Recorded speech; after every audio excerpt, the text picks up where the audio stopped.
What's going on, guys? My name is Trevor. Welcome back to the channel. David Fincher's The Killer hit Netflix just a couple weeks ago. I'm a little bit late to this one, but I finally got around to finishing watching this movie. So today I'm giving you guys my non-spoiler thoughts on the movie. Let me know your thoughts on David Fincher's The Killer down below. And what's your favorite David Fincher movie? Let me know down below in the comment section. Hit the like button, subscribe button, notification bell. Let's hop into this. After a fateful near miss, an assassin battles his employers and himself. On an international manhunt he insists isn't personal. This movie, of course, is rated R. David Fincher, one of the all-time great directors. I absolutely despise his last movie in Mank. Coming into this one, it looked like it's going to be a return to form for David Fincher, and for the most part, I would say this is definitely a return to form for David Fincher. It's a little bit different than what I was expecting this movie to be. I was kind of expecting more of like a fast-paced action movie, and we got more of a slow burn, more psychological kind of thriller movie, and I just wasn't expecting that. So when the movie's starting out, it takes like 20-30 minutes for it to really find its feet and really get going. And for some people, like my wife, she wanted to turn it off within 10 minutes because she's found it very annoying, very frustrating, and it's very interesting take on an assassin movie because we've seen assassin movies countless times over, literally all the time, and to see something like this where you're getting the point of view of perfection, of what this guy's really trying to do, and he's really narrating throughout it, it's interesting, it's different, and for me, it really pulled me in, but for some people, it might kind of take you out of the movie.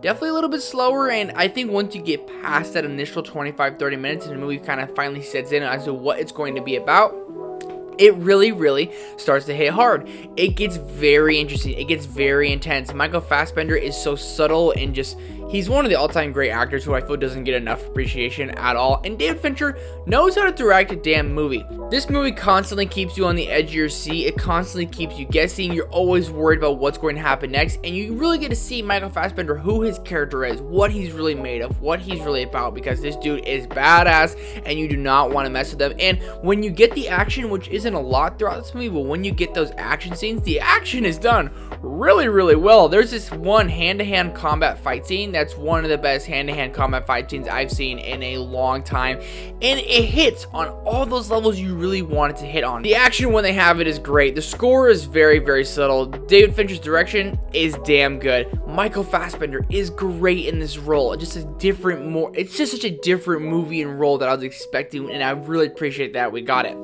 With those positives, definitely come a couple negatives, and the one negative I have is at times this movie is too slow. I always appreciate a good slow burn, but this movie's only about 2 hours. And for being a slow burn for 2 hours, it definitely kind of takes you out of the movie a little bit. And when you're watching this on Netflix, you're watching it at home, I'm not gonna lie to you, it took me like over a week to finish watching this movie. I'd watch 30 minutes, I'd want to pause it. I'd watch another 30 minutes, I'd want to pause it again.